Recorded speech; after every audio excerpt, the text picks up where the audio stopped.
Boa tarde. Eu sempre tenho medo de fazer palestra depois do almoço, não é? Porque duas coisas podem acontecer. Ou as pessoas podem adormecer, não é? Ou eu mesmo posso adormecer. Mas vamos ver, eu acredito que tudo aquilo que vamos falar hoje é de suma importância e também de grande interesse. E volto a dizer, não que eu acho que seja de grande interesse porque eu estou falando, mas é exatamente o contrário. Eu estou falando por achar que é de grande interesse.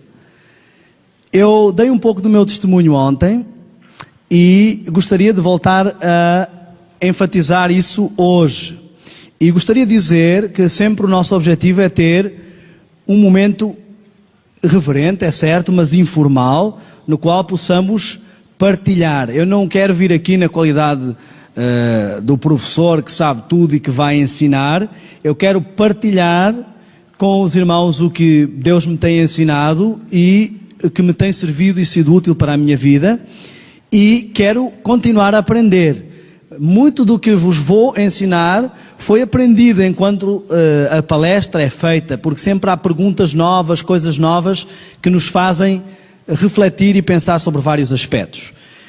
Como eu disse ontem e volto a repetir, esta palestra nasceu quando eu tinha a minha banda de rock.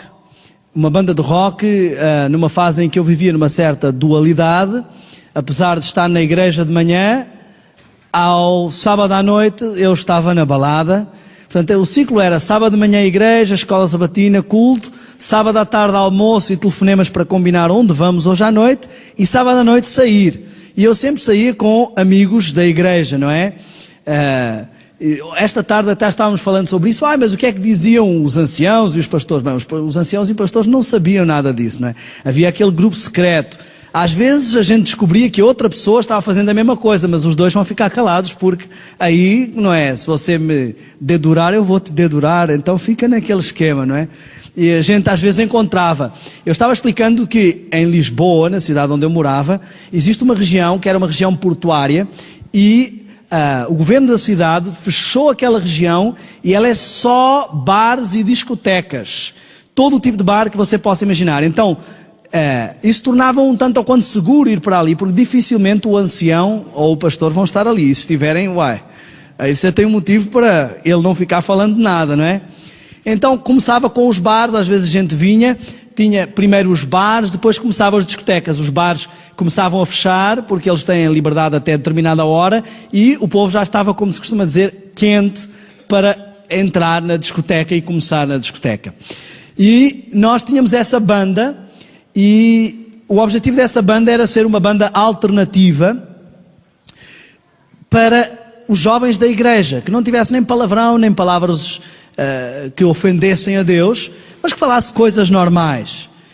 Hoje, olhando para muitas das músicas que nós tínhamos, eu não as acho tão limpas, tão boas assim, mas na altura eu achava que elas não tinham problema, porque não tinha nada de mal. E eu comecei a fazer uma pesquisa sobre a questão da bateria, com o objetivo de provar aos membros de igreja que eram um pouco quadrados e conservadores em não estarem a aceitar a bateria. Deus, com a nossa ida para os Estados Unidos, Ele nos trouxe muita informação, e essa informação eu gostaria de compilar. Sobre o cinema eu também falei ontem que eu estava estudando cinema e TV, e entrei na escola de comunicação e estava querendo desenvolver nessa área. Hoje eu trabalho com televisão e estou relacionado com essas áreas, mas acabei por ter que desistir do curso de cinema, porque às vezes o professor mandava analisar o filme Verão Escaldante com os colegas, não é? Então não fica assim muito bom para um cristão, muito corrompido que ele seja, estar a ver determinados filmes só para analisar para a escola, não é? Filmes alternativos, filmes com conceitos não tão positivos e às vezes filmes obscenos. Mas o meu interesse por estas áreas não morreu. Normalmente tudo aquilo que eu prego, e a Guerra dos Sentidos, ela aborda exatamente as coisas que eu gosto. Publicidade, música, cinema, televisão, enfim, eu falo das coisas que eu gosto, porque eu tenho por princípio não pregar para os outros, mas pregar para mim. Então normalmente eu prego sobre aquilo que eu preciso ouvir e sobre aquilo que me afeta, claro, com o objetivo de ajudar os outros. A palestra está sendo reestruturada porque nós a filmamos e em breve nós estaremos enviando para a igreja a coleção de DVDs. Eles são totalmente gratuitos e são também de livre cópia. O nosso ministério tem como filosofia não taxar nada que tenha a ver com pregação do Evangelho. Então, tudo que é relacionado com informação que conduz à salvação das pessoas, nós veiculamos gratuitamente e é livre de direitos de cópia. Quando se fala de música, começa a tensão. Os liberais ficam preocupados se é alguém que vai outra vez falar contra a bateria. Os conservadores ficam preocupados se é alguém que vai falar a favor da bateria. Eu costumo dizer que o diabo sempre quer que nós nos prendamos aos detalhes, aos pormenores, sem vermos o quadro. É como quando você mostra uma folha com uma pintinha preta. Todo mundo diz que está vendo uma pintinha preta, mas ninguém fala da folha, não é? Eu costumo dizer que às vezes nós nos debruçamos tanto sobre o problema que ele parece deste tamanho. Mas se nos afastarmos, iríamos ver que era só uma pintinha. Eu não gosto de focar-me na questão da bateria, sim ou bateria não, embora tenha partido nessa base, o estudo, mas hoje eu entendo que há uma visão mais panorâmica. E toda a palestra ela é baseada no contexto de que estamos num conflito entre o bem e o mal. Existe um conflito, ele começou no céu e veio para a terra, e no final do grande conflito termina e determina o resultado quem dominar a guerra dos sentidos. O Espírito de Profecia define a guerra dos sentidos como sendo as avenidas da alma. Nós vamos falar sobre a audição e vamos debruçar-nos sobre a questão da música nesse contexto. E é neste contexto que eu gostaria que entendêssemos a história da bateria e dos instrumentos. Porque estamos falando num contexto em que Satanás só tem acesso ao ser humano através das avenidas da alma. Visão, audição, tato, paladar e olfato. E com certeza que ele teve que trabalhar ao longo dos anos muito bem todo este lado para conseguir invadir o nosso íntimo. Nós vamos começar por fazer uma pequena abordagem sobre a questão da história da música. E vamos analisar de onde vem a música. A música tem uma origem remota e ninguém tem dúvidas se eu disser que quando Deus fundava a terra e as estrelas juntas alegremente cantavam e todos os filhos de Deus jubilavam, significa que a música já existia ainda antes de existir o ser humano. Na verdade, os anjos no céu sempre estão buscando motivos para louvar a Deus e cantar. Em qualquer situação é um pretexto. E quando Deus criava a terra também. Vemos que Deus criou a música e logo escolheu um talento nato, alguém para dirigir tudo o que tem a ver com a música. Essa pessoa é chamada de querubim ungido e está se referindo a Lúcifer, o portador de luz. E em Ezequiel 28 nos diz: em ti se faziam os teus tambores e pífaros. Tambor é um instrumento de percussão, pífaro é um instrumento de sopro melódico. Então está-nos descrevendo que Satanás é especialista em todas as áreas de música. Ele entende tanto da parte rítmica até à parte melódica. Desde o dia em que foi criado, ele foi criado com muito talento nesta área. Agora, ele era, segundo diz o Espírito de Profecia, vemos isso em vários livros, até na História da Redenção, página 25, Satanás havia dirigido o coro celestial. Ele sempre entoara a primeira nota e então toda a multidão angélica se unira a ele em acordes musicais. Imagine a pessoa que você conhece que é mais fera em música. Considere essa pessoa junto do anjo no céu que menos entende de música. O mais fera em música da terra é desafinado, considerando o anjo do céu que menos entende. Agora imaginem o anjo do céu que mais entende. É uma distância muito grande. Agora imaginem que Lúcifer era quem dava a nota para todos estes anjos. Ele tem que entender muito de música. Não é uma coisinha qualquer, não é um ou outro acorde. Tudo a respeito da música ele entende, senão não estaria sendo colocado como dirigente do coro dos anjos. Mas acontece uma mudança de planos. Vemos que enquanto os anjos cantam com Adão e Eva, Satanás ouviu estas melodias e expressou a ansiedade de incitá-los à desobediência. E aqui começa o problema. esse problema vai nos levar a uma primeira conclusão. Satanás é o maior músico à face da terra. Não existe ninguém em toda a terra, nem de longe nem de perto, que entenda tanto de música como ele. Costuma-se dizer que Satanás consegue cantar os 4 naipes ao mesmo tempo e que Jesus canta os 7. Não vamos entrar nesses campos. O que interessa entender é que ele tem mais de 6.000 anos de experiência em música, até mesmo no céu, onde o ambiente era perfeito. E ninguém no mundo entende mais de música do que ele. E ele deseja acabar com o louvor e a adoração a Deus. Repare, o problema no céu começou com um problema de adoração. E a parte principal da adoração é o louvor. E o grande especialista em louvor era Lúcifer. Como se costuma dizer, ele tem a faca e o queijo na mão. Será que ele vai utilizar esta arma para atacar a Deus e tentar desviar os seus filhos? Sim ou não? O que lhe parece? Óbvio. Se você é especialista em matemática, não vai fazer vestibular de química. Se você é especialista em português, vai tentar fazer vestibular em português, não é? E se Satanás é especialista nesta área tão importante na adoração, é óbvio que ele vai desenvolver um trabalho. Nós vamos entrar então numa viagem onde vamos analisar, para além da história da música, alguns aspectos. Temos a música sacra e a música secular. E aqui começa a festa. Satanás tem como objetivo desvirtuar a música, desvirtuar a humanidade e especialmente desvirtuar o louvor e a adoração a Deus. O que significa música sacra? Vamos entrar num ambiente mais de diálogo. Sacro, que significa? Sagrado, religioso. Então eu posso dizer assim, eu tenho um terno que é sacro. Dizemos isto normalmente? Não.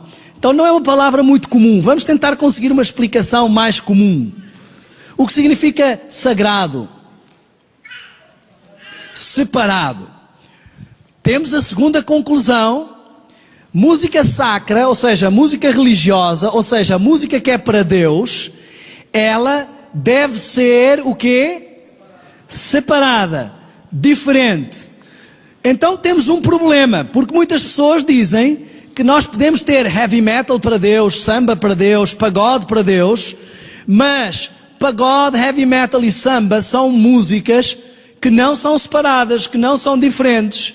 Então elas não servem para música religiosa, porque a música religiosa tem que ser separada, sagrada, sacra, diferente. Isto começa deitando por terra algumas teorias, mas é um argumento ainda fraco. Teremos que analisar mais coisas. O que significa música secular? Secular, o que significa? Do século. E isso é o quê? Popular, mais. Do dia a dia, comum, corriqueiro, certo? Então, vemos. Agora aqui entra um dos grandes mitos que normalmente impera entre as pessoas cristãs, que é a ideia de que o cristão só deve estar envolvido com música sacra e não pode ouvir música secular. O sábado é um dia que é sagrado ou secular? Sagrado. Portanto, ele é separado. E os outros dias da semana são dias sagrados ou seculares? Seculares, comuns. Ao sábado eu não trabalho e nos outros dias da semana eu tenho atividades comuns, como trabalhar, certo? Alguns pensam que trabalhar é pecado, então eles não trabalham. Mas trabalhar é apenas uma atividade secular. Descansar é ao sábado. Meu pai sempre dizia, a maior parte dos adventistas transgride o 4º mandamento. Eu dizia, como pai? Esse é o que os adventistas estão mais preocupados. Ele disse, não, olha, lá diz, lembra-te do dia sábado, mas também diz, 6 dias trabalharás. São poucos os que trabalham 6 dias, não é? Agora repare, se eu trabalho, eu estou a pecar? Não. Eu estou a ter uma atividade secular e ao sábado eu venho ter atividades sagradas. Agora, se eu trabalho numa boate, num bar de striptease, aí eu estou a ter uma atividade que não só é secular, como é mundana. Este é o conceito que temos que interiorizar. A música que serve para adorar a Deus só pode ser diferente, sagrada e separada. A música que serve para escutar em situações normais para um cristão, ela pode ser secular, mas não pode ser mundana. Vou dar um exemplo. Quando eu canto, breve virá, eu estou a cantar uma música sagrada. Quando eu canto, chan chan chan chan chararan, chararan chan chan chararan, chararan chararan chan chan, eu estou a cantar uma música secular, porque ela não diz lá, Deus fez as 4 estações, mas ela não ofende a Deus. Agora, quando eu canto como Eric Clapton, cocaine, não é? Cocaína, eu estou cantando uma música mundana e ela não serve para o cristão porque ela ofende os princípios cristãos. Nós temos que ter cuidado com a música secular, porque hoje em dia quase que não existe música secular que não seja mundana. Mas existe outro perigo, que é das pessoas banalizarem a música sacra. Estou jogando futebol e ouvindo Deus é bom, não é? Em tudo pôr a música sacra. O sacro tem o seu momento. E ao, às vezes, fugirmos de ouvir música secular, Ellen White tem textos no livro Evangelismo, onde ela fala de ter escutado música secular muito bem tocada na Europa, quando estava na Europa. Então, não existe um problema em ouvir música secular, desde que ela não ofenda os princípios. Mas aqui começa o problema. E como saber? Vamos fazer uma breve história e abordagem desde o povo de Israel. Nós vemos que na Bíblia aparece Jubal como o grande instrumentista, é a primeira referência de música, e depois encontramos logo uma diferença entre o povo de Israel e os povos pagãos. Olhe só, interessante. O povo de Israel tem uma música semelhante à música árabe, de Médio Oriente, mas a música judaica, ela é inocente. Homens de um lado, mulher do outro, Baruch Hashem Adonai, não é? Vemos isso nos casamentos judaicos. Agora, como é que é a música árabe? E as gueixas, não é? E aquela dança do ventre, onde vemos toda uma promoção. A batida da música judaica é dinâmica, é alegre, mas é mesmo assim diferente. Se ouvirem a música egípcia, eu teria vários exemplos de música, mas não vamos entrar, porque senão não vamos ter tempo, que eu poderia mostrar-vos, depois quando chegarem os DVDs, poderão ter esse exemplo. Temos vários exemplos de música desde Babilónia, Israel e egípcio. O diabo sabe desta diferença, e vejam quão interessante. Quando Moisés subiu ao Monte Sinai, logo o diabo convenceu o povo a fazer uma pequena mudançazinha na música. Vamos deixar este Baruch Hashem aí um pouco de lado e vamos entrar aí numa música. Faz um bezerrinho aí para nós. As mulheres todas se ataviaram e começou logo um esquema. E Moisés, quando veio, como diz o pastor Doug Batchelor, Deus disse: Moisés, vá lá abaixo e diz ao povo que a festa acabou. Não é? Aí Moisés vê: o que é que se passa aqui? De onde é que vocês foram buscar essa música? São 400 anos de escravatura. Muitas pessoas pegam no exemplo de Miriam atravessando o Mar Vermelho com tamborins e dança, já vamos falar sobre isso, e elas esquecem que vinha de 400 anos de influência de música pagã. 400 anos você nunca viu outra coisa, eles nem sabiam o que era um sábado, eles não sabiam nada. Dizem os historiadores que as mulheres nem sabiam o que fazer durante a menstruação, porque elas viviam em condições que não eram comuns de uma civilização. Então, este é o povo. E estamos a ver como ao longo da história, com a igreja primitiva, Paulo nos aconselha a louvar ao Senhor com salmos e hinos. Salmos são louvores de antes de vir o Messias, e hinos, ele se refere aos louvores de um Messias que já veio. Mas o cristianismo entrou num desvirtuamento, ao começar a comprometer os seus valores para abarcar uma maior quantidade de pessoas e ser mais popular. E nós vamos entender o seguinte: surgiu Gregório. Gregório traz o canto gregoriano. Conhecem, não é? O canto gregoriano tem 3 características fundamentais importantes.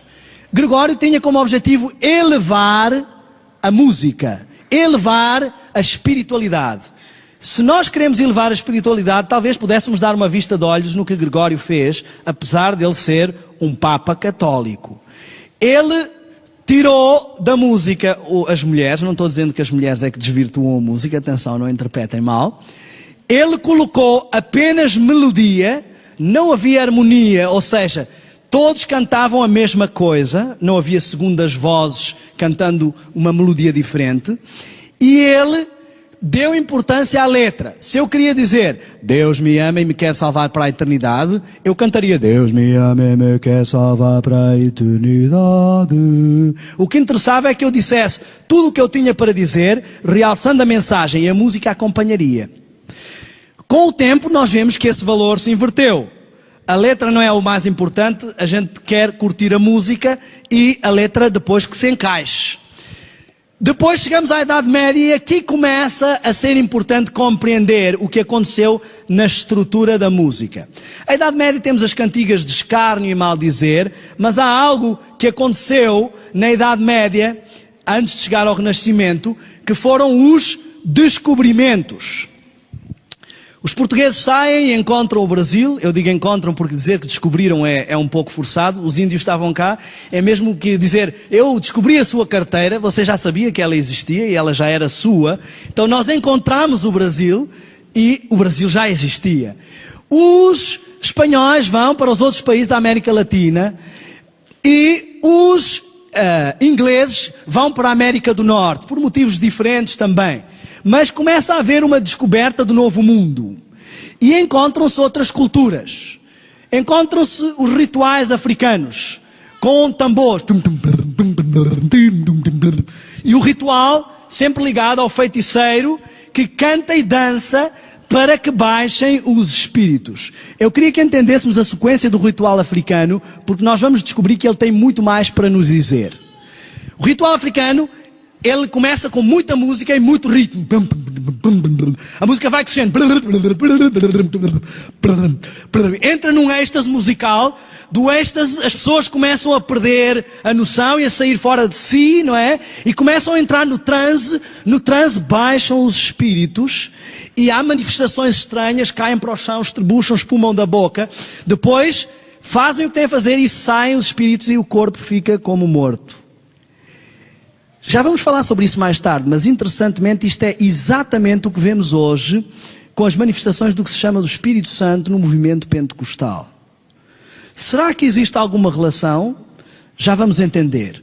Além disso, então o homem europeu vai encontrar o africano, traz esses escravos para o novo mundo, onde encontra o homem índio. Chove. Temos que dançar para parar de chover. Para de chover, temos que dançar para voltar a chover. Temos que dançar para afastar os espíritos maus e para virem os espíritos bons. Reparem como em todas estas culturas a música está fortemente ligada à religião. Agora, deixe-me perguntar o seguinte. Nos rituais africanos, que espíritos é que baixam? São os espíritos santos? Vários? Só há um espírito que toma posse de seres humanos que seja bom, e é o Espírito Santo. Todos os outros espíritos que possuem os seres humanos, na maioria das vezes os fazem involuntariamente, mas mesmo que o façam involuntariamente, não são senão espíritos de demónios. Então, ou é o Espírito Santo, ou serão demónios manifestando-se. Agora vamos ver algo interessante. Na Europa nós vemos seguir todo o sistema musical controlado pela igreja. Temos aquilo que nós chamamos hoje de música clássica. O clássico, na realidade, foi só um período da música, mas temos o Renascimento, o Barroco, o clássico e o romântico, não é? Por exemplo, aquelas músicas de casamento.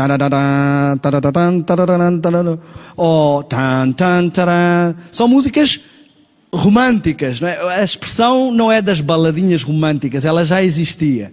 Essas músicas, a uns trazem boas recordações, a outros não tão boas, não é? Com este sistema musical europeu, da música erudita, quem controlava esta música?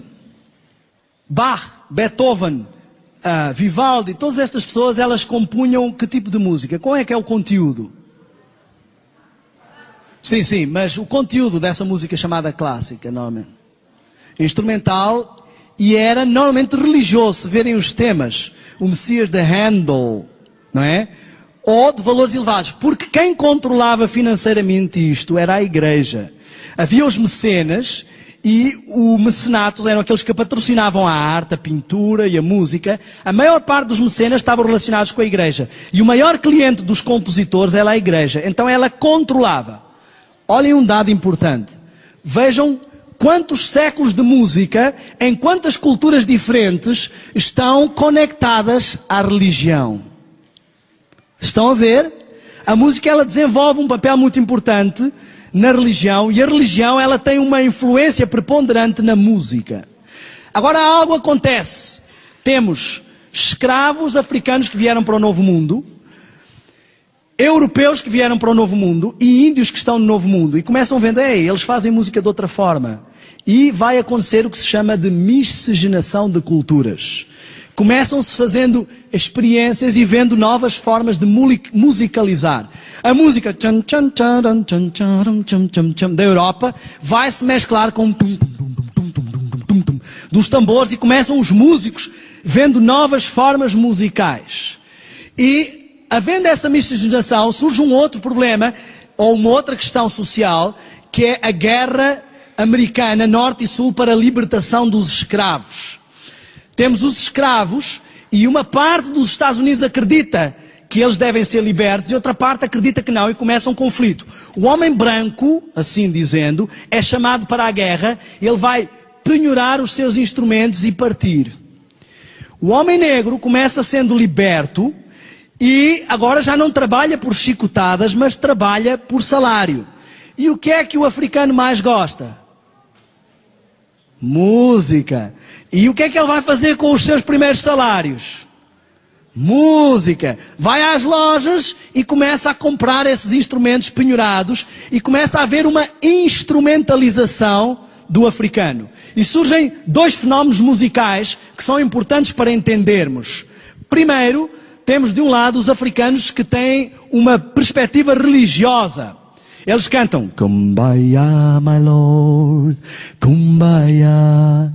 Come by here, my Lord. Vem por aqui, passa por aqui. Oh Lord, I want to be a Christian in my heart. Senhor, eu quero ser um cristão de coração.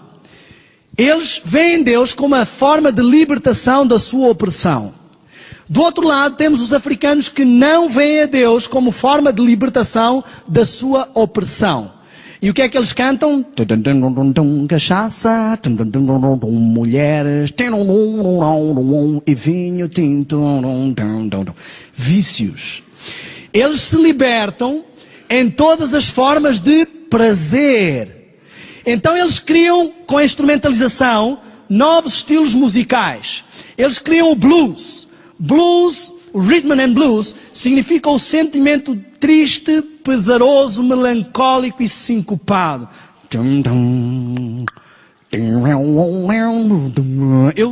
Eu me arrasto e eu me liberto nos prazeres.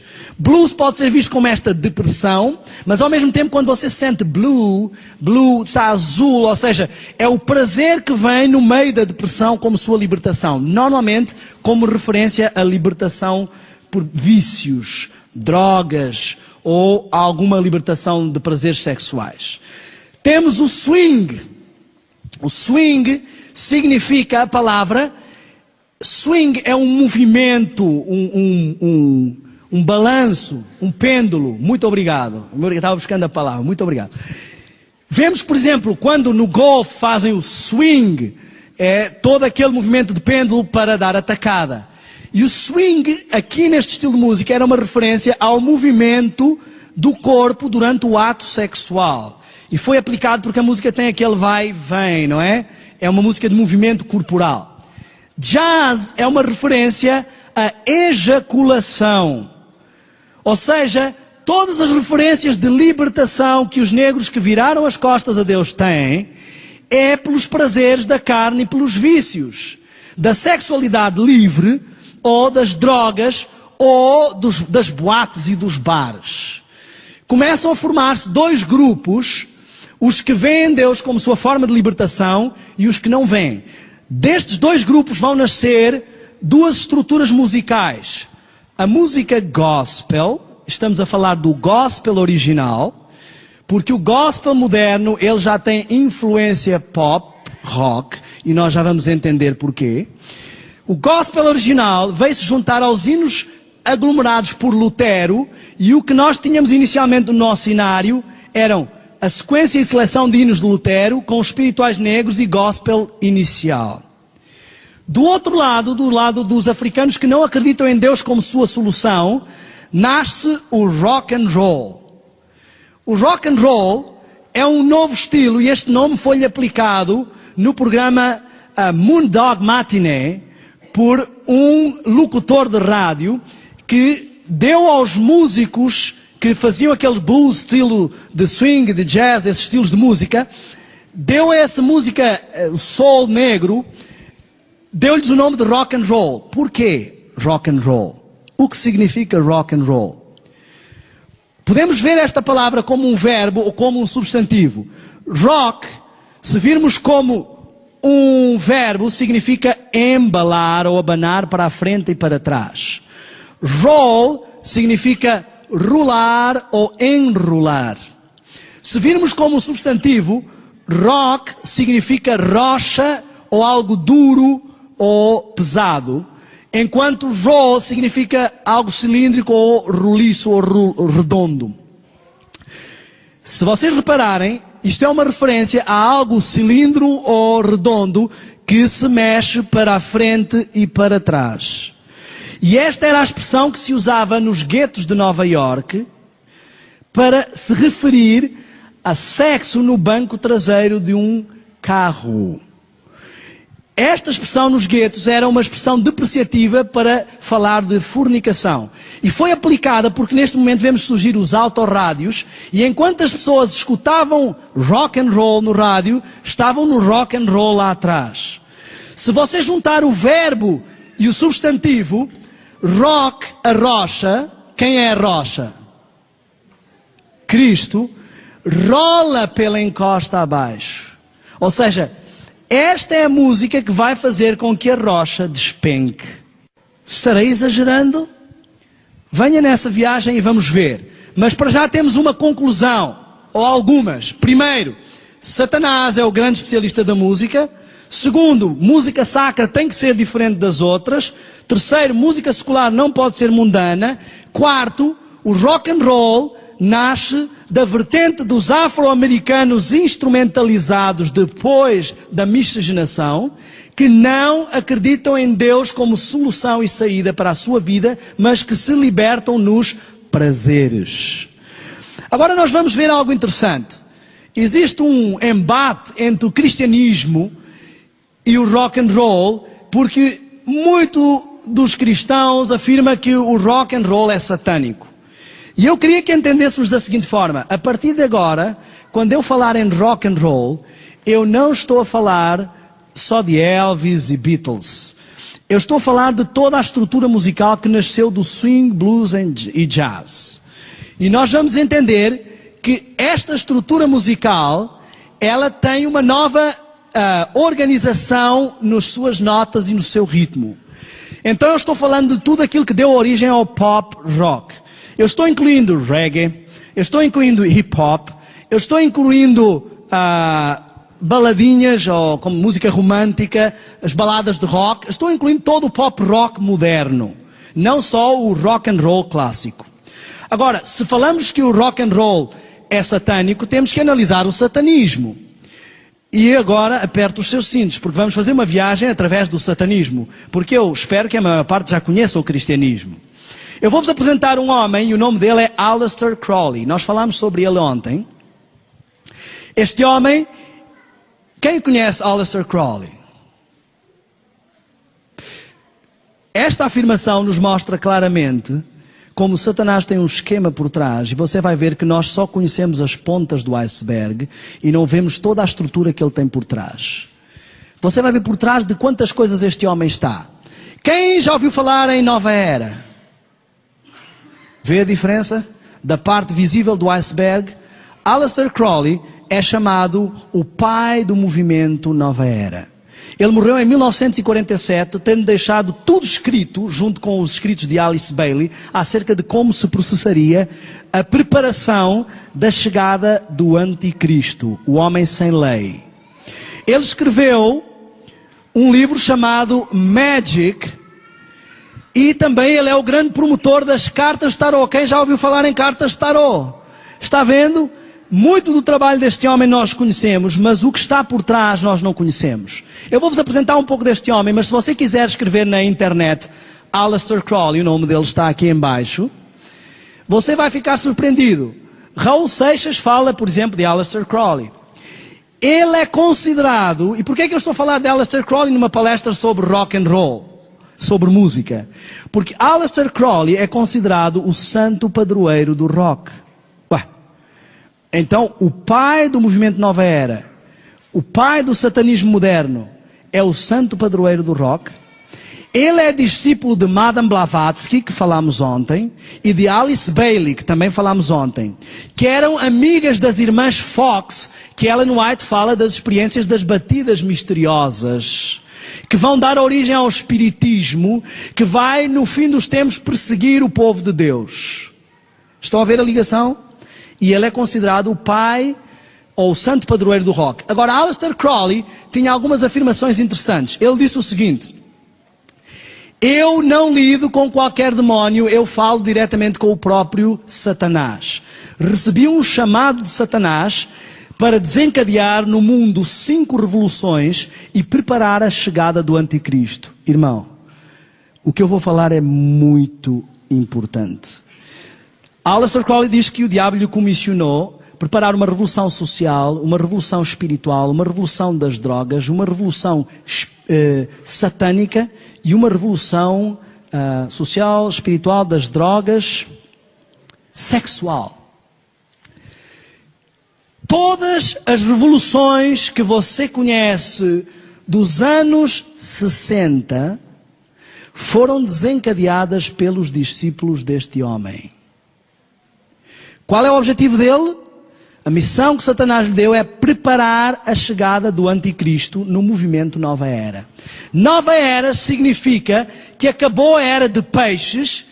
Peixe é um símbolo do cristianismo, ou seja, acabou a era de Cristo e começa a era de Aquários, a era do Anticristo, a era em que Satanás vai dominar e fingir ser Cristo.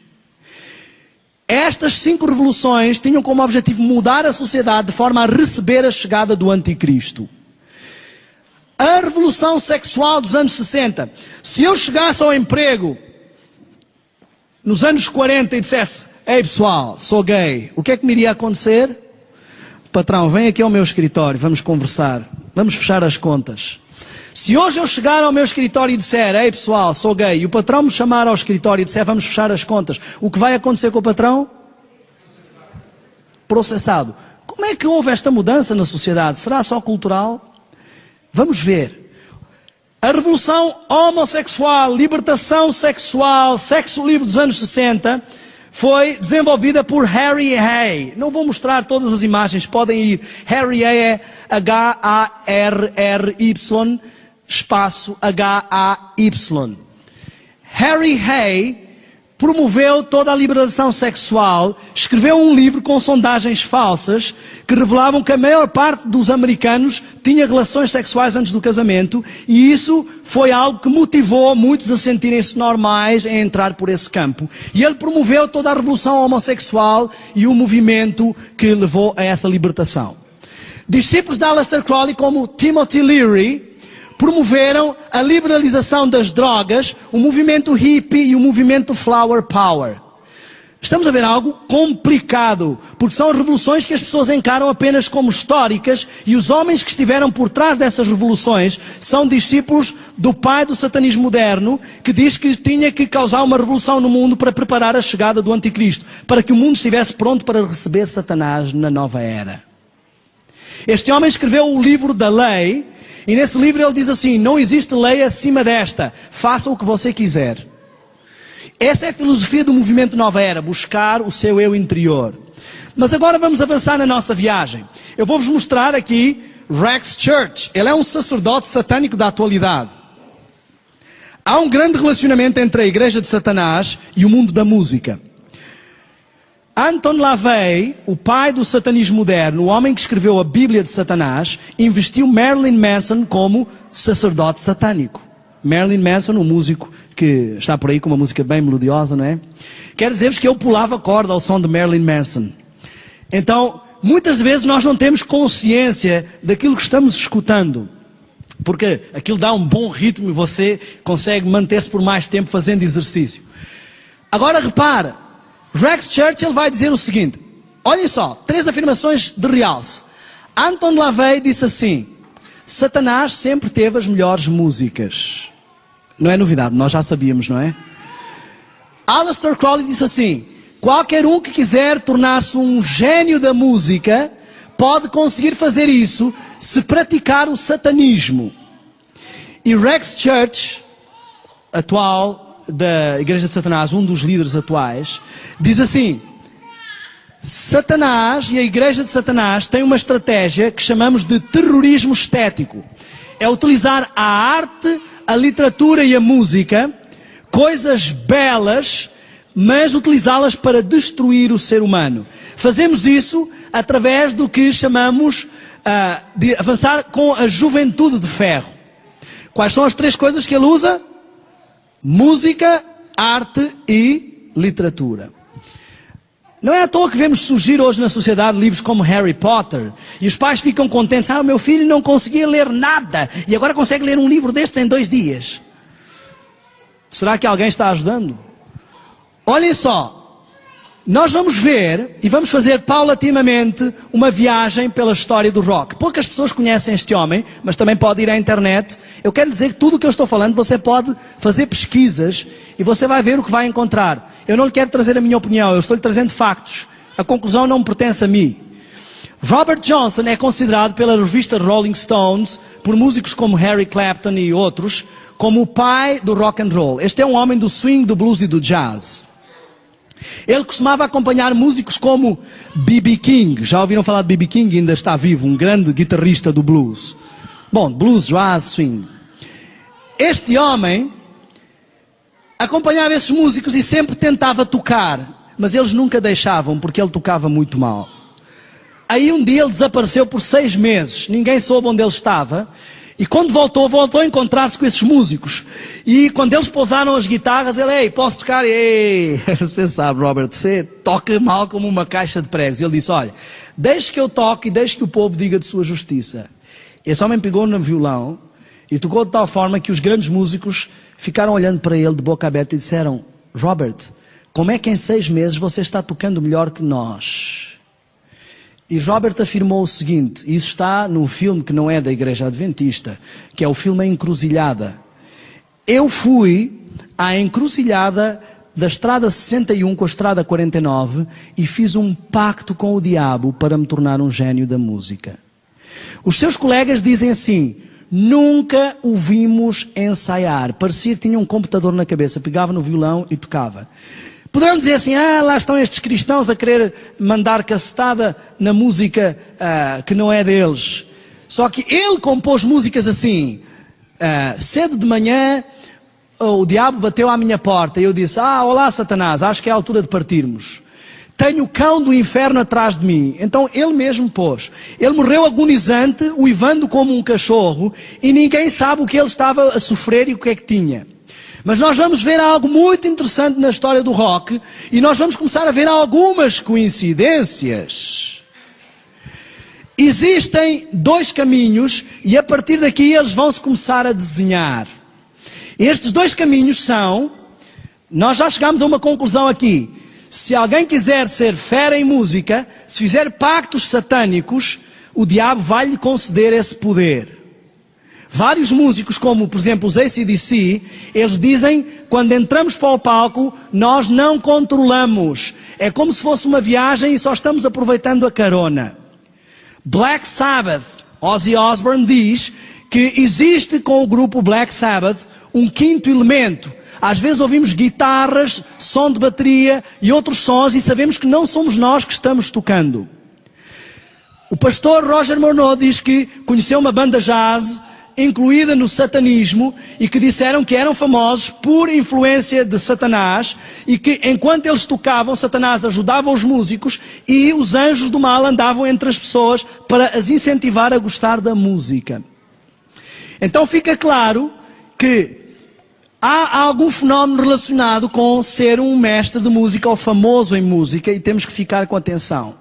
Você já reparou que durante anos e anos e anos tivemos muitos talentos na igreja, mas a maior parte deles nunca chegaram a ser famosos, a andar por aí pelo mundo e todo mundo conhecer, como Roberto Carlos ou coisas assim? Não é isso estranho? Só pessoas que têm vidas que são um pouco dúbias, filosofias que não se coadunam com a igreja, é que conseguem seguir na carreira da fama. Esse quadro mudou e vamos entender porquê também. Mas o que eu queria que nós retivéssemos aqui é que a origem do rock vem do swing, de blues e de jazz, que promovem os vícios como libertação, e vem de homens que se voltam as costas para Deus como sua saída. O pai do rock fez um pacto com o diabo para ser um gênio da música. E que dizer do rei do rock? Agora você vai falar que esse aí também é do diabo. Sabe por que é que eu não vou falar isso? Porque ele mesmo fala. Leia a biografia de Elvis, segundo Elvis, e segundo os seus guarda-costas. Eles assumem que Elvis era fã de tudo o que tem a ver com ocultismo. O grupo de back vocal de Elvis chamava-se As Vozes da Nova Era. Depois o nome ficou registrado como A Voz, uma expressão de Madame Blavatsky. Madame Blavatsky é a tal amiga das irmãs Fox, que fundou a Sociedade Teosófica, uma das maiores satanistas do mundo. Elvis era fã de Blavatsky. Então temos o pai do rock com um pacto satânico, obrigado, e o rei do rock, fã do ocultismo. Mas aí vão dizer, mas Elvis, ele cantava tantos hinos, ele até estava envolvido no mundo gospel. Na realidade, a maior parte dos grandes músicos do rock, uma grande parte deles saiu do mundo gospel. Saiu do mundo gospel. Repito, saiu do mundo gospel. Significa que essas pessoas estão voltando as costas para Deus. Você acha que alguém que está realmente louvando a Deus canta hinos enquanto está sob o efeito de drogas? Elvis cantou muito desses hinos sob o efeito de drogas. Muitas vezes começava cantando hinos e não conseguia chegar ao fim desses hinos, desatava a chorar e tinha que sair do palco e os músicos continuavam. O que Elvis sabia é que ele tinha voltado as costas a Deus e ele tinha um peso e tentava compensar. Ele levava as pessoas para Graceland e reunia todo o mundo e obrigava-os a escutá-lo enquanto ele lia a Bíblia, porque ele tentava colmatar este vazio. Uma fonte de água doce não pode produzir água salgada, nem vice-versa. Um homem que honra e louva a Deus com hinos não morre com 14 tipos de drogas diferentes no seu corpo. Hinos são algo tão tradicional como cantar Jingle Bells, Jingle Bells, ou como cantar na na na na na na na na. No Natal todo mundo está cantando essas coisas. Não se esqueçam que, tal como muitos países latinos são catolicizados, os países protestantes vivem no ambiente protestante e os Estados Unidos é assim. Então cantar hinos é uma coisa normal. Quase todos os músicos das piores espécies na sua vida têm gravações de hinos. Então vemos pai do rock envolvido com satanismo, rei do rock envolvido com o ocultismo e virando as costas a Deus. Quando pensam na história do rock, a seguir a Elvis, quem mais vos ocorre como os grandes marcos da música rock? Seguramente Beatles. Vai também falar que esses menininhos que não cantavam nada de mal estão relacionados com o satanismo. Eu não preciso falar, eles falam. John Lennon disse: o cristianismo vai acabar. Nós somos já mais famosos que Jesus Cristo. Parece que isto é uma afirmação de alguém que não canta música mundana, de alguém que está cantando apenas música secular. Mas isso seria talvez muito exagero. Mas vamos pensar na primeira revolução de Aleister Crowley. Revolução social. Olhem para os Beatles. Alguém já ouviu falar de Beethoven? Beethoven era um gênio da música, sim ou não? Com certeza. Como é que eram os concertos de Beethoven? Ele entrava e as mulheres... Ah, Beethoven! Ele tocava e depois quebrava o piano. Pim, pim, e voava no público. Yeah! Eram assim os concertos de Beethoven? Não, mas porquê? Se ele era um gênio da música.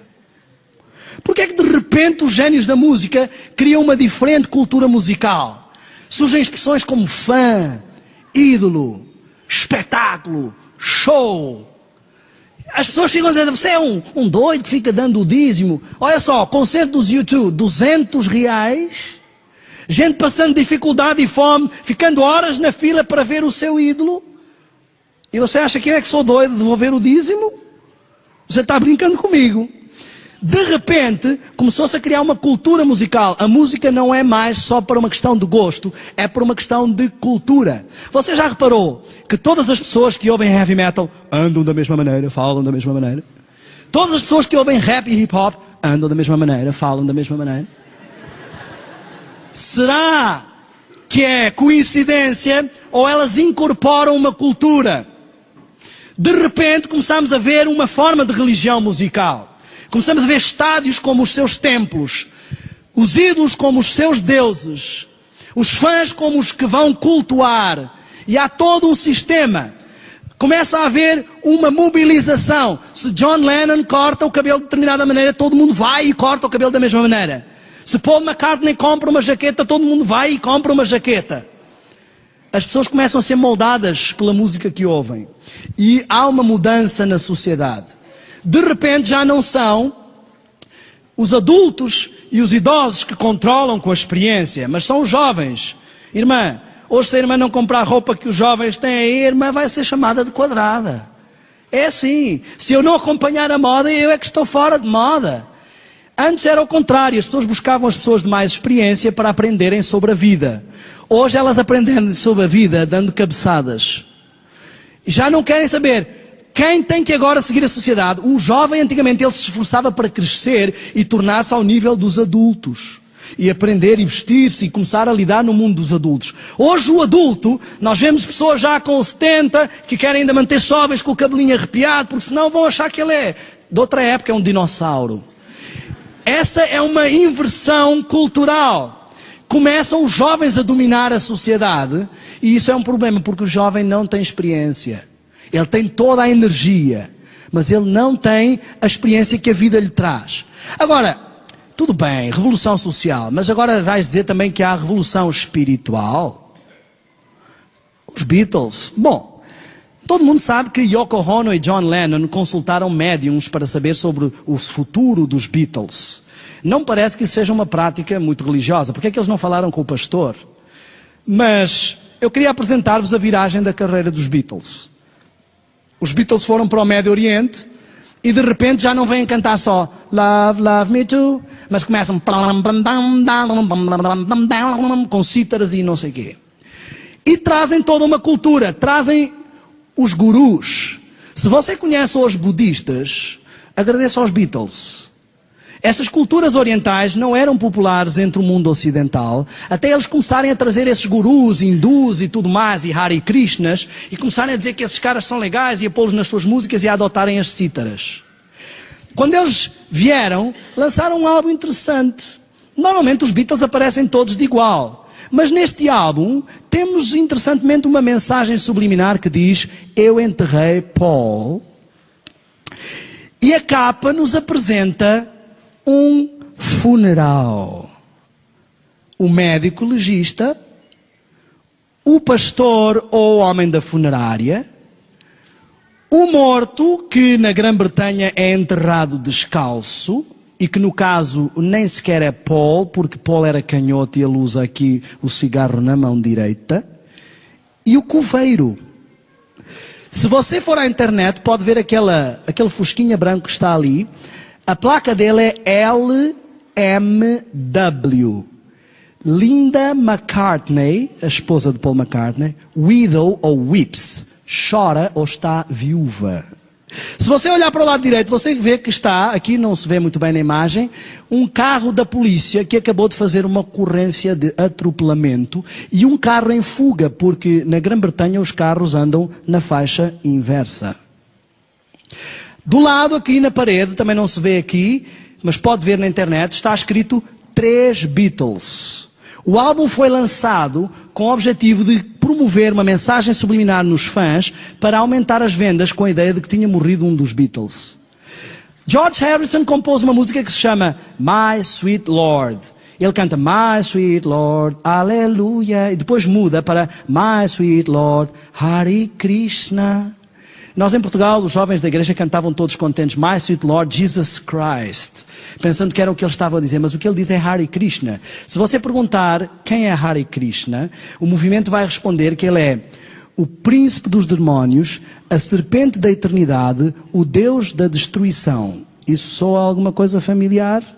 Quando perguntaram a George Harrison por que é que você fez essa música, de repente canta Aleluia e muda para Hare Krishna, ele disse, eu quero que as pessoas se habituem a cantar Aleluia, e quando não dão por ela já estão cantando Hare Krishna, sem falar, e quando perceberem, afinal estou cantando Hare Krishna, não é tão mau assim. Não se vai atrever a dizer que os Beatles trouxeram uma revolução satânica. Deixe-me apresentar-lhes Sgt. Pepper's Lonely Hearts Club Band, o clube do Sargento Pimenta e dos seus corações solitários. O álbum máximo da carreira dos Beatles. Para já, se você ver o videoclipe, parece que você vai se sentir drogado, parece que você está tendo uma viagem com LSD, não é? Como a tal música Lucy in the Sky with Diamonds, LSD. A Strawberry Fields Forever, Campos de Morangos, é o nome dado às plantações de papoila para fazer drogas.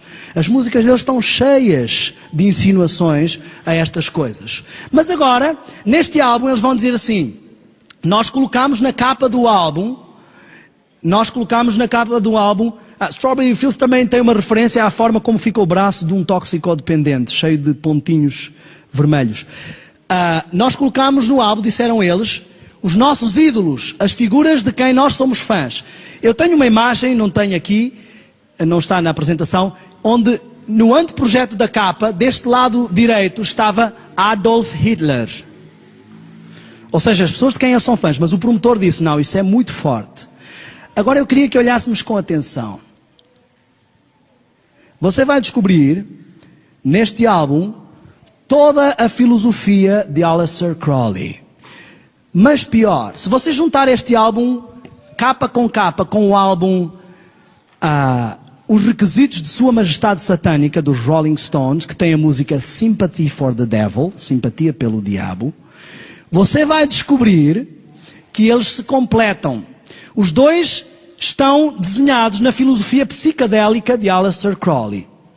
E, tanto num lado como no outro, os músicos estão vestidos de uniforme. Só que as duas bandas eram consideradas rivais. Quem viveu nessa época sabe que os Rolling Stones eram os mauzões e os Beatles eram os bonzinhos, os meninos bonzinhos. Interessantemente, se você for à internet vai ver melhor, aqui neste canto, este boneco diz assim, Welcome the Rolling Stones, all good boys. Bem-vindos os Rolling Stones, todos bons rapazes. E se você for à capa dos Rolling Stones, vai encontrar, disfarçado entre as flores, fotografias de dois Beatles. As mesmas fotografias que estão no interior da capa do Clube do Sargento Pimenta. Se você olhar bem para a capa, além destas questões, você vai ver muitas figuras místicas. Vai encontrar esta mulher, ao contrário do que a maior parte das pessoas pensam, não é Marilyn Monroe, é uma satanista. Vai encontrar gurus, hindus, vai encontrar vários satanistas, vai encontrar comunistas, todos os movimentos suscitados por volta do surgimento de Ellen White, por Satanás, estão aqui representados. E no canto superior esquerdo, você conhece este carequinha que está aqui? Aleister Crowley. Agora olhe interessantemente como é que começa a música. It was 20 years ago today. Sgt. Pepper taught the band to play. Foi há 20 anos atrás que o Sargento Pimenta ensinou à banda a tocar. Aleister Crowley morreu em 1947 e o álbum foi lançado em 1967. O álbum é dedicado ao pai do satanismo moderno e ao clube do Sargento Pimenta, que é o clube que tem simpatia pelo diabo e que faz os requisitos de Sua Majestade Satânica. Que clube é este? É o clube daqueles que fazem pactos satânicos para obterem o sucesso. Estou inventando. Veja como é coincidência. Quando o vocalista dos Nirvana, Kurt Cobain, cometeu suicídio, a sua mãe disse o seguinte numa entrevista: só tenho pena que o meu filho tenha decidido juntar-se a esse estúpido clube. Ela sabia do que estava a falar. Todos os músicos que assumem um pacto com Satanás para a fama, mas que foram utilizados nesta fase de promoção, mas que não assumem esse pacto abertamente, são por Satanás considerados bandas laranja. E só servem para conseguir introduzir o estilo novo e a mudança na estrutura da sociedade. Veja se isto é coincidência, amigo. Janis Joplin morreu aos 27 anos. Jimi Hendrix morreu aos 27 anos. Vocalista dos Doors, Jim Morrison, morreu aos 27 anos. Kurt Cobain morreu aos... Uai, deve haver algum problema. As guitarras devem causar algum ataque cardíaco aos 27 anos. Todos estes músicos morrem ou aos 27, ou aos 31, ou aos 33. As 3 idades fulcrais do ministério de Cristo. Se você assumisse um pacto aberto, Satanás ia honrar esse pacto e deixar que a sua banda progredisse. Olhem os dinossauros da música do pacto aberto satânico. Rolling Stones estão capengando, mas tomam as droguinhas, vão lá e cantam, ainda são muito famosos. Kiss, de vez em quando se reúnem e toca a dar um concerto. AC/DC, a mesma coisa. Todas as bandas que desde esta altura assumiram nesta estratégia de Satanás um acordo aberto, foram abençoadas para permanecer na fama. As outras foram usadas para habituar as pessoas a um novo ritmo e colocadas de lado. Kurt Cobain cometeu suicídio porque ele estava desesperado, ele sabia que iria morrer.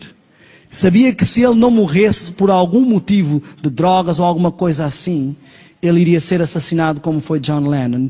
E ele não aguentava mais viver neste paradoxo. E decidiu juntar-se ao estúpido clube, como disse a sua mãe.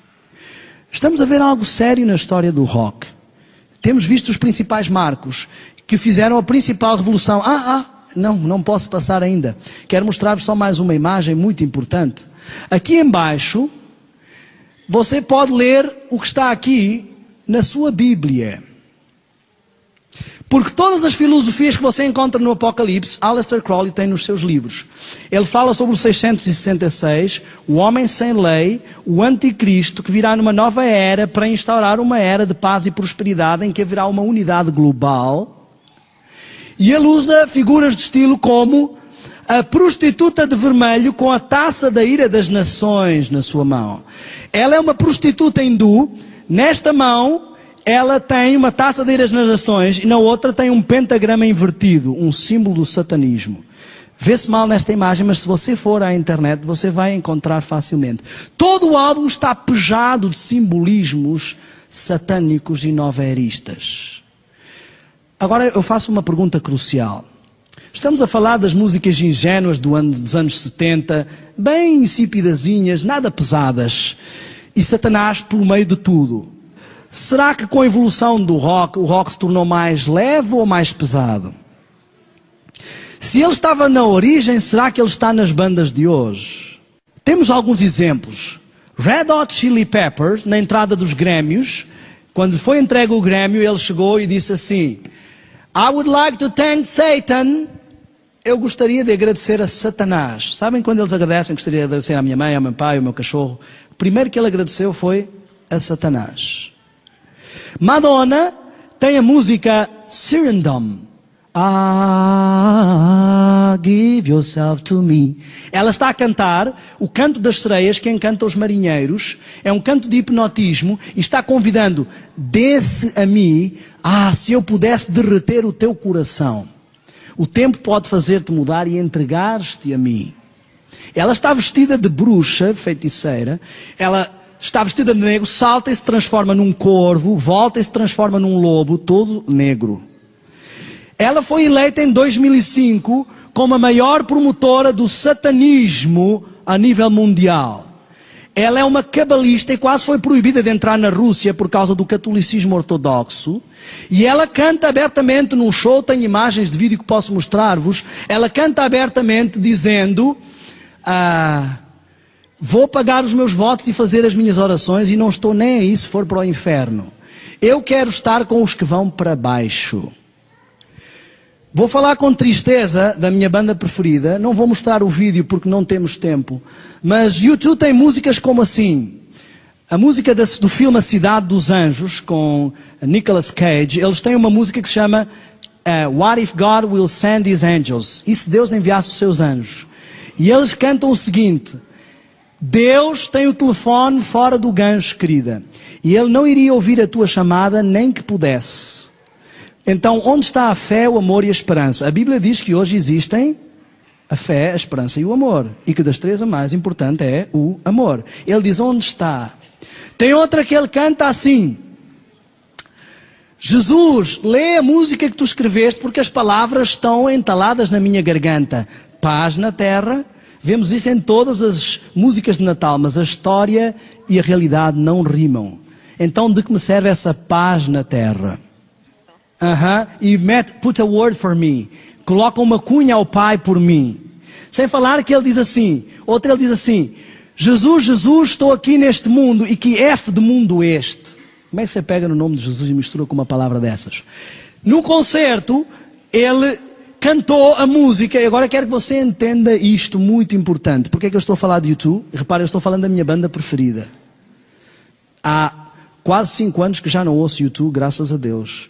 Mas quando Deus me deparou que eu tinha que me libertar disso, eu desanimei, irmãos. O diabo fez o seguinte, criou bandas de laranja por um lado para avançar com uma estratégia e bandas satânicas por outro. Elas foram se separando e agora estão se juntando. E os U2 são o ícone dessa reunião. Eles foram considerados recentemente como a banda mais famosa do mundo, ou mais popular no momento. Eles cantaram homenageando os Beatles, com músicas como Helter Skelter. E, num concerto recente, Bono canta a música dos Rolling Stones, Sympathy for the Devil, Simpatia pelo Diabo. A música é parecida com uma de Raul Seixas que diz, eu nasci há 10.000 anos atrás, eu vi Pilatos selar o destino de Cristo e eu estou tentando levar todos os homens à perdição. Já adivinhou o meu nome?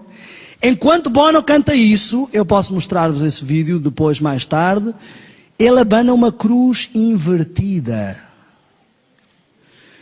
Bono e os U2 são a reunificação da vertente light e da vertente pesada. Não são considerados umas bandas satânicas, mas se você olhar, os cartazes passaram em câmara lenta, nos cartazes que projetam imagens enquanto dá o show, aparecem palavras como Deus, sexo e 666. Se você disser a alguém aí fora que os Rolling Stones são satânicos, eles vão dizer, os U2 são satânicos, eles vão dizer que você não está bom da cabeça. Eu não preciso falar da revolução sexual de Aleister Crowley, nem da revolução das drogas, porque o próprio rock and roll escolheu como seu slogan sexo, drogas e rock and roll. E, claro, o satanismo declarado. Você vai se admirar de eu fazer uma palestra sobre música e não falar de mensagens subliminares. A maior parte das pessoas está preocupada com a curiosidade. Oh, esta música tal diz assim. Mensagens subliminares está em todo lado.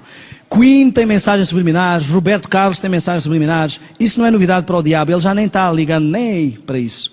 Ele já usou isso há muito tempo, agora ele está assumindo declaradamente. Está com cantores como Britney Spears que dizem, eu já não sou tão inocente. Não era preciso dizer, a gente já tinha reparado. Não é? Agora, o que se passa é o seguinte, a mensagem subliminar é uma ferramenta que o diabo está usando agora nas bandas gospel. Porque eu já consegui invadir a mente do mundo, agora eu quero invadir a mente dos cristãos. Não se esqueçam que o objetivo da revolução é preparar a chegada do anticristo. E o anticristo envolve os cristãos. Então eu tenho que alterar o mundo cristão. É disso que estamos a falar todo este fim de semana. Como Satanás está preparando o mundo cristão e como nós temos que nos libertar desta artimanha. Ao fazer esta palestra numa igreja, uma jovem perguntou, oh irmão, mas não é um pouco ridículo o diabo fazendo estas estratégias todas, mas todo mundo já sabe. Eu disse, você acha ridículo? Levou 50 anos para descobrirmos. Você acha que ele já não fez tudo o que queria com isto? Então, nós temos que dar o conselho seguir os conselhos de Deus quando Ele os dá, não quando nós entendemos o que Ele quer dizer. Por anos Deus disse, não coma porco, não coma porco. E todo mundo não entendia porquê. De vez em quando vai lá e belisca o porco. Hoje os médicos sabem porquê. Mas se você fizesse o que Jesus mandou desde o princípio, você não teria que saber porquê agora e sofrer consequências. O mesmo se passa com a música. Hoje encontramos, até já foi encontrado um músico adventista com mensagem subliminar. E não pensem que o diabo tem preconceitos. A mensagem subliminar desse músico é mais uma mensagem subentendida. Mas encontraram músicos evangélicos, uma cantora evangélica americana encontrou-se uma mensagem subliminar no seu CD, dizendo, eu quero ir para casa e ter sexo com vários homens. Um padre latino, eu posso mostrar-vos, eu tenho várias gravações destas mensagens subliminares, um padre hispano, puseram todo o CD dele tocando as mensagens subliminares, não encontraram nenhuma música sem mensagem subliminar. Ele é tipo o Padre Marcelo. Todas, algumas ofendendo a Virgem Maria, ícone dos católicos. Ricky Martin tem músicas com mensagens subliminares. Os cantores mais simples que você possa imaginar. E agora os cantores gospel também.